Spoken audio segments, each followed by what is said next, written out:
प्रधानमंत्री फसल बीमा योजना में बीमित किसानों की परेशानी को शून्य करने और बीमा कंपनियों की मनमानियों पर लगाम कसने के साथ ही 2026-27 के लिए बीमा कंपनियों के साथ किए गए अनुबंध में बहुत कुछ नया जोड़ा गया है। मुख्यमंत्री के निर्देशों के बाद किसान को राहत देने की बड़ी पहल की गई है। देखिए खास रिपोर्ट। प्रधानमंत्री फसल बीमा योजना के तहत वर्ष 2026-27 में खरीफ 2026 और रबी 2026-27 के लिए राज्य सरकार ने इस बार 3 की जगह 1 साल का टेंडर कर बीमा कंपनियों के साथ विधिवत अनुबंध किया है। पहले 33 जिलों के आधार पर 10 क्लस्टर होते रहे, लेकिन इस बार 41 जिलों के आधार पर प्रदेश को 8 क्लस्टर्स में बांटा गया है।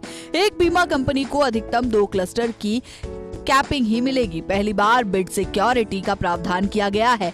नए अनुबंध में कंपनी पर जुर्माना राशि भी तय की गई है ताकि बीमित किसान और परिजनों को तय समय पर क्लेम का भुगतान मिल सके। नई कवायद से फसल बीमा में किसान को बड़ी राहत मिलेगी। PMFBY में बहुत कुछ नया जोड़ा गया है ताकि किसान की परेशानी कम हो सके। कंपनी को 7 दिन के भीतर पॉलिसी की कॉपी भेजना अनिवार्य होगा। इस साल मात्र 1 साल के लिए निविदा जारी की गई, पहले 3 वर्ष होती रही है। बीमा कंपनी को पोस्ट हार्वेस्टिंग हानि प्रकरणों में 48 घंटे में सर्वेयर नियुक्त करना अनिवार्य होगा। सर्वेयर नियुक्त होने की स्थिति में 20,000 रुपए प्रति प्रकरण प्रति बीमा इकाई को देना होगा। नियत अवधि में सर्वे नहीं कराने पर प्रति शिकायत 1,000 रुपए जुर्माना लगेगा। कंपनी ने सर्वे रिपोर्ट 14 दिन में नहीं दी तो 20,000 रुपए प्रति केस जुर्माना देना होगा। कंपनी ने बीमा राशि का पेमेंट 21 दिन में नहीं किया तो 12% की दर से विभाग जुर्माना तय करेगा। बीमा कंपनी को गारंटी के तौर पर 100 करोड़ रुपए की बैंक गारंटी देनी पड़ेगी।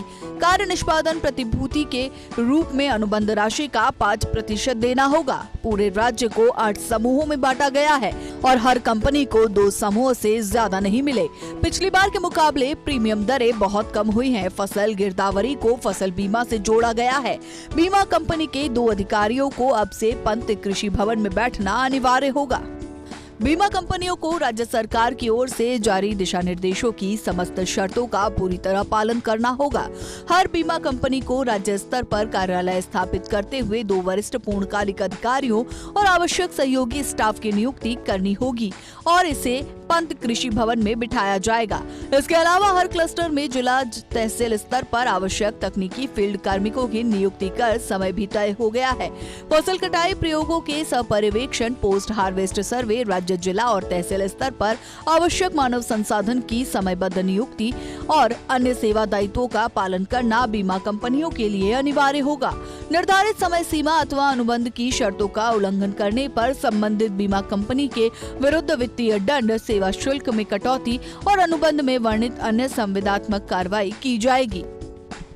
कृषि आयुक्त नरेश कुमार गोयल का कहना है कि चयनित बीमा कंपनियों के कार्यों की नियमित समीक्षा और निगरानी की जाएगी। किसानों के हितों से किसी भी प्रकार का समझौता नहीं किया जाएगा। मुख्यमंत्री भजनलाल शर्मा के निर्देशों के बाद प्रधानमंत्री फसल बीमा योजना के अनुबंध में इस साल कई शर्तें नई जोड़ी गई हैं ताकि किसान को परेशानी ना हो और सीधे तौर पर लाभ मिले। तय किया गया है कि कितने समय में बीमा का क्लेम मिलेगा, किस तरीके से नई व्यवस्था को बीमा कंपनियों को अंजाम देना होगा।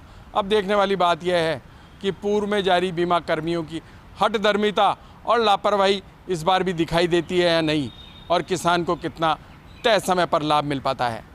कैमरामैन तीरथ के साथ Vinod Singh Chauhan, First India News, Jaipur.